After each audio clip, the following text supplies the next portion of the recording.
When the National Socialists took power, there were 6 million communists in Germany, hell-bent on taking over the country. Rather than being a legitimate political force, they were more like a huge criminal gang engaged in a massive conspiracy against the state and the German people. The ones at the bottom of the pyramid were unaware of how they were being used as pawns for a foreign power. They just thought they were striking for better wages. But they were being asked to give detailed maps of policemen's houses, power stations and naval bases, in order to prepare for the Red Army to enter at the height of a planned uprising. All communication was in secret code, using ciphers borrowed from the criminal underworld.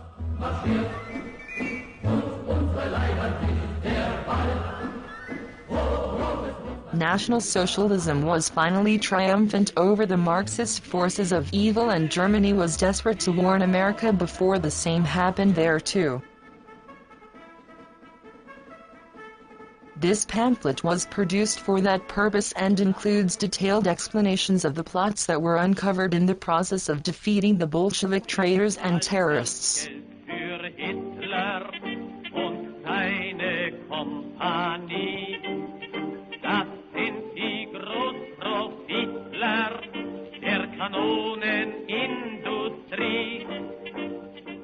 The Communist Party of Germany, the KPD, founded in December 1918 in Berlin by Rosa Luxemburg and Karl Liebknecht.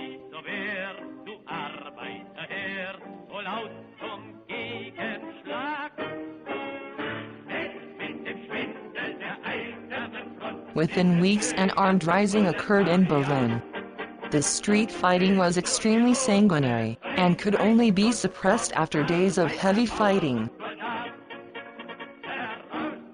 At the same time, a Soviet Republic was proclaimed in Bremen, and street fighting occurred in Hamburg and Wilhelmshaven. February 1919, Soviet republics proclaimed in Brunswick and Baden, which had to be suppressed with great sacrifice of human life. March 1919, general strike and armed risings in Berlin and the Ruhr district. April 7 to May 2, 1919, Munich, Soviet Republic set up under leadership of sailor Rudolf Egelhofer and Jewish Soviet commissars Levin, Axelrod and Levin. Munich, May 1 to the 8th, 1919, heavy street fighting and artillery had to be used to overcome the resistance of the communists. 927 dead, numberless wounded. On the last day of fighting, 9 Munich citizens and a woman were shot by communists as hostages in the Munich Leopold Gymnasium. Communist risings in Leipzig and Hamburg.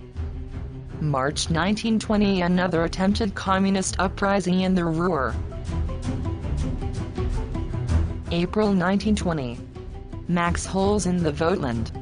Numerous house burnings, murders and acts of violence committed by Holz and his band of terrorists. Rising only quelled after heavy fighting in which troops were employed.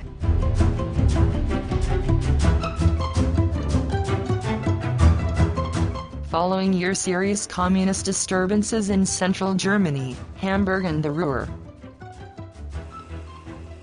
Weimar Republic, autumn 1923, economic and financial catastrophe.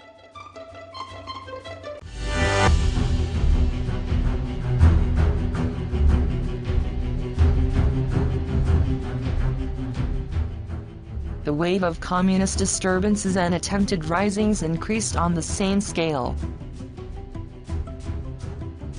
Between 1923 and 1933, 170 SA men, 17 SS, 6 Hitler Youth and 7 NSDAP members were murdered by the Communists. The Communist Party considers as its opponents not only the police, the defense force and the officials, but also the entire nation of all classes not included within the narrow limits of the communist organization. Unsere Heimat ist heute vor Madrid. In particular, the fate of all those whose names are on the blacklists of the Communist Party would be remorselessly sealed. Such blacklists were drawn up by no means only for government officials and members of national associations. On the contrary, they included the names of respected citizens and other persons who, owing to their character and the esteem in which they are held by their fellow countrymen, constitute a hindrance in the way of the Bolshevization of Germany. In many cases, such blacklists have been seized upon which many a peaceful citizen would find his own name. The citizens whose names were on the lists of the condemned were to be arrested as soon as power has been seized by the Red Army and then polished off. Alongside of social Bolshevism with its incitement to class hatred and class war, a quite special task was assigned during this period to cultural Bolshevism, which was to disintegrate the moral power of resistance of the nation in books, pamphlets, periodicals, films, theaters and meetings, break up the social community and undermine and destroy the German character.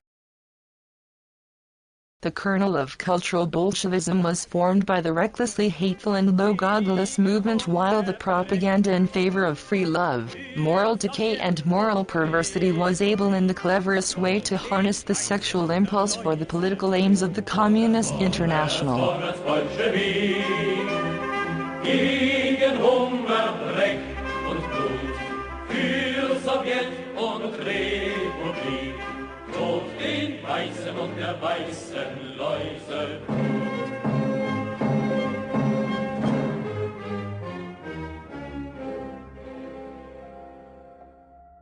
The great and decisive problems for Germany at present, the dividing of the people into classes, its proletarian shallowness and transformation into a shapeless mass of humanity, the exploitation and suppression of a nation through the imperialistic system of Versailles and, at the same time, the advancing Bolshevism and decay, are inseparably bound together.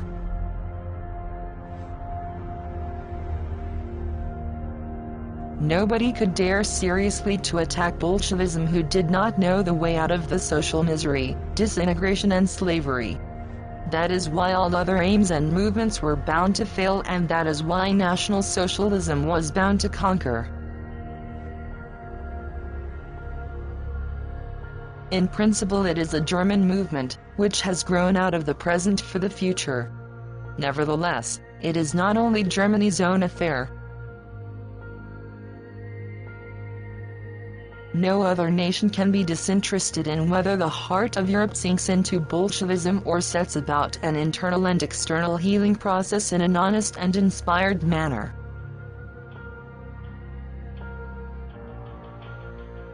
Germany has taken the lead in the fight against the universal enemy and has thus undertaken a mission which it will not abandon until it has been accomplished. May other nations and states have sufficient insight and goodwill to recognize this and follow the German example. The destruction of the Communist International is a task for the nations of the whole of the Christian and civilized world.